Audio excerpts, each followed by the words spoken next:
Écho du futur, le podcast qui explore les imaginaires de la science-fiction. En partenariat avec Monde Numérique et InCyberNews, le média de la confiance numérique. Neuromancien est un roman de William Gibson. Il suit les déboires d'un anti-héros impliqué dans une enquête qui le mènera aux frontières du réel et du virtuel.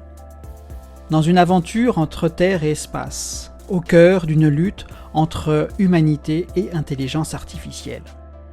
Bien que ce roman semble ne receler rien d'exceptionnel pour un lecteur du XXIe siècle, il fait néanmoins partie de ces œuvres qui tiennent une place majeure dans l'histoire de la science-fiction et celle de nos rapports aux technologies.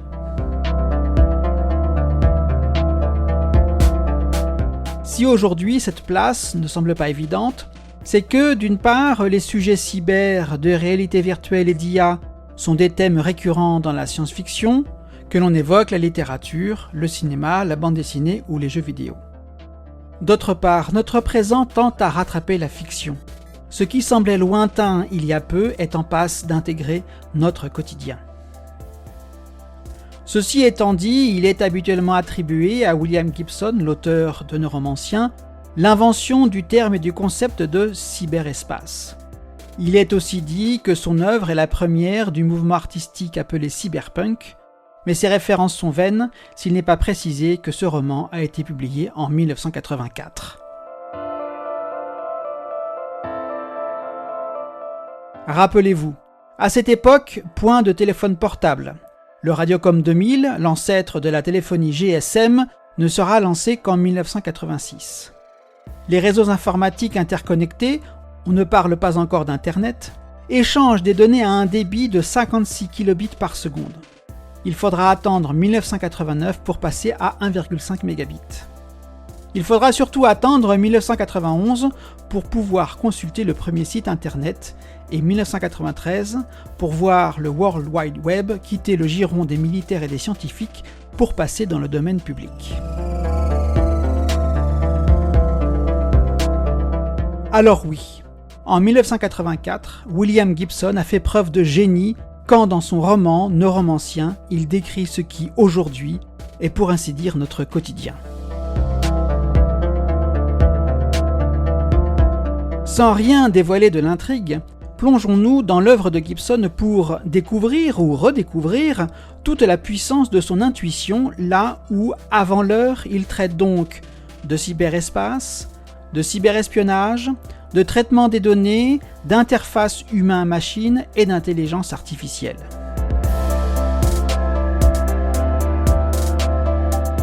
Avant Google, Facebook et Amazon, Gibson dans son roman commence par mettre en lumière que la richesse d'un monde qui se dématérialise est dans la donnée. À l'origine de nos sociétés, la richesse résidait dans l'accès aux ressources, les matières premières. Après la révolution industrielle, cette richesse devient valeur et dérive vers le savoir-faire et les capacités de production. Aujourd'hui, la valeur s'incarne dans la connaissance du marché et celle des acteurs, producteurs et clients, et dans les capacités de mise en relation. Une preuve ? Prenez Amazon. Sa puissance, sa richesse ne tient sur rien de tangible si ce n'est son réseau de fournisseurs, de toute taille et de clients, nous-mêmes réduits à l'état de données, coordonnées et transactions potentielles.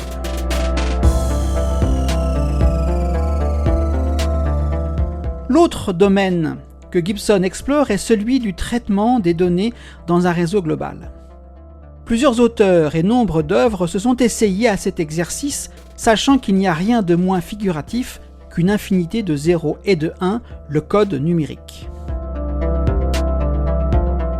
On pourrait évoquer ici le film Tron de Steven Lisberger qui, en 1982 et grâce au talent visuel de Jean Giraud, nous proposait une première représentation de la virtualité sans le caractère subversif qu'y met Gibson et qui fera passer ce dernier à la postérité. Dans Tron, les données sont figurées sous des formes d'objets courants et les programmes sont des entités anthropomorphiques. Dans les derniers feux du millénaire précédent, en 1999, les Wachowski hallucinaient la planète science-fiction avec The Matrix, film dans lequel l'esprit humain, enfermé dans une symbiose humain-machine dérangeante, ne disposait plus de moyens de distinguer le réel du virtuel. Plus récemment, le film Ready Player One, 2018, s'appuie sur la culture geek pour donner forme au cyberespace. Là, les joueurs expriment leur goût au travers d'une liberté d'expression exacerbée, les interfaces et les multiples univers à la disposition des usagers étant sûrement dopés à grand renfort d'IA.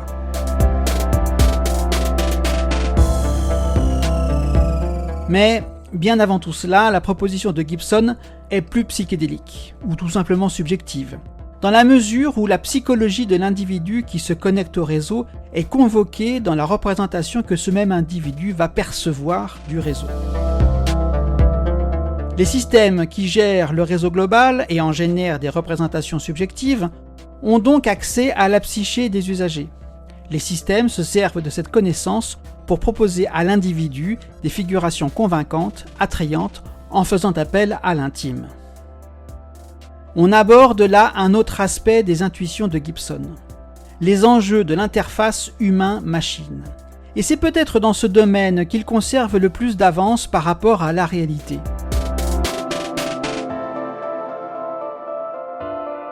Que l'on parle de monde virtuel persistant, autrement dit de métavers, ou de réalité plus ou moins augmentée, il est évident qu'en matière d'interface, tout reste à faire. Qu'on soit enthousiaste ou non, il faut se rendre à l'évidence, les interfaces actuelles, Oculus Rift et autres Apple Vision en tête de liste, n'ont rien de léger, d'intuitif ou d'immersif. Ajoutez-y tous les contrôleurs que vous souhaitez, on demeure loin des expériences décrites dans le Neuromancien de Gibson ou celle de Ready Player One, le film de Spielberg adapté des romans d'Ernest Cline. Dans le roman Neuromancien, l'interface humain-machine se fait au moyen d'une connexion neuronale. Cette capacité de connexion est d'ailleurs un des moteurs de l'intrigue au début du roman. L'interface telle qu'elle est décrite évoque donc une immersion totale, l'opérateur, l'usager, allant jusqu'à perdre la conscience de son corps biologique. Ce que Gibson décrit est donc l'aboutissement de la réduction de la distance entre l'usager et le média, tant physique que psychologique. Marshall McLuhan, sociologue canadien, décrit cette relation dans son essai « Pour comprendre les médias, les prolongements technologiques de l'homme ». Il n'est pas question ici de convoquer les raccourcis simplistes utilisés pour évoquer les travaux de McLuhan. Il s'agit plutôt de traiter les outils numériques tels des extensions électromécaniques du corps de l'homme qu'ils sont, terme dont se sert McLuhan pour décrire et étudier les médias. Écrit en 1968, Pour comprendre les médias de McLuhan ne tient aucunement compte des formes informatiques que vont prendre à l'avenir les traitements de l'information. Ainsi, dans son essai, la forme de média la plus technologique est la télévision. Mais déjà, on pressent une réduction de la distance physique et psychologique entre le média et l'usager. Historiquement, le message, l'information, le média se sont faits oraux, puis ils ont été écrits et puis codés pour demeurer confidentiels, ou bien encore binaires pour se dégager des contingences matérielles, tout ceci sans parler des capacités quantiques dont les implications sont encore à venir. Ces données sont portées d'abord par des moyens de force animale, puis mécaniques, électriques, hertziens et informatiques. C'est ainsi que les dernières évolutions des outils numériques continuent la petite histoire de cette réduction de la distance entre l'usager et le média qui aujourd'hui tend vers des mondes virtuels persistants. Les combinaisons haptiques permettent de ressentir physiquement le virtuel, la résistance à un effort, la chaleur ou la douleur. Il suffit là de repenser aux méchants du film Ready Player One. Ces combinaisons semblent être une étape évidente dans l'évolution des interfaces humain-machine. L'interface neuronale telle que décrite par Gibson n'est pas pour autant si lointaine que cela de notre présent. Il suffit de se pencher sur l'ensemble des travaux qui portent sur la connexion entre l'humain biologique et les mondes numériques. Elon Musk est un des plus grands promoteurs de ce genre de technologie. Son entreprise Neuralink a obtenu en février 2024 l'autorisation de l'administration américaine de réaliser un premier essai clinique sur un humain. À noter qu'en juin 2024, cette même autorisation a été suspendue à cause de complications inattendues lors des tests de la connexion du boîtier Neuralink sur un cerveau humain.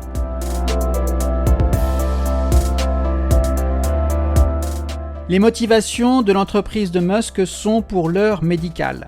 L'implant Neuralink est censé pallier certaines déficiences neurologiques. Mais l'interface humain-machine immersive et totale reste en embuscade. Musk ne s'en cache pas. Donc, William Gibson pourrait bien voir de son vivant, en 2024 il a 76 ans, se réaliser la plus folle de ses intuitions.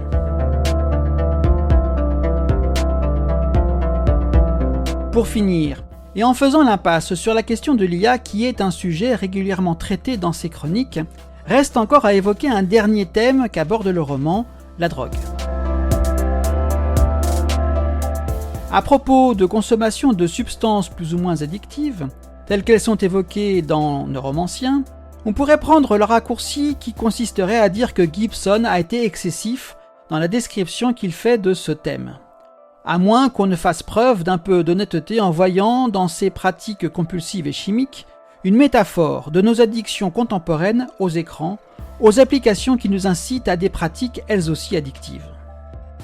Aujourd'hui, la captologie étudie les outils d'influence et de persuasion des individus mis en œuvre par les opérateurs de nos applications au moyen de technologies numériques. Qui ne s'est pas interrogé sur le temps qu'il passe à swiper sur telle ou telle application? Qui ne s'est pas interrogé sur l'impact de ces mêmes applications sur ses comportements? Donc, il semblerait bien que William Gibson ait là aussi visé juste, ce qui indiquerait la nécessité de se replonger dans ce roman. Un bon moyen de s'imposer, de porter un regard critique sur notre monde. Il n'a rien de si innovant que cela dans la mesure où voilà 40 ans, un auteur de science-fiction l'a très bien décrit. Il faut donc lire ou relire Neuromancien. Et parce qu'il n'en existe aucune adaptation cinématographique, il faudra donc faire usage de cette vieille technologie qu'est le livre. Ce média étonnant qui a la capacité de conserver une distance physique et psychologique objective entre le média et l'usager. Ça vous dit de tenter l'expérience ? Et rendez-vous avant la fin de l'Anthropocène pour un nouveau podcast d'Écho du futur. Une production de futurhebdo.fr et du comptoir prospectiviste.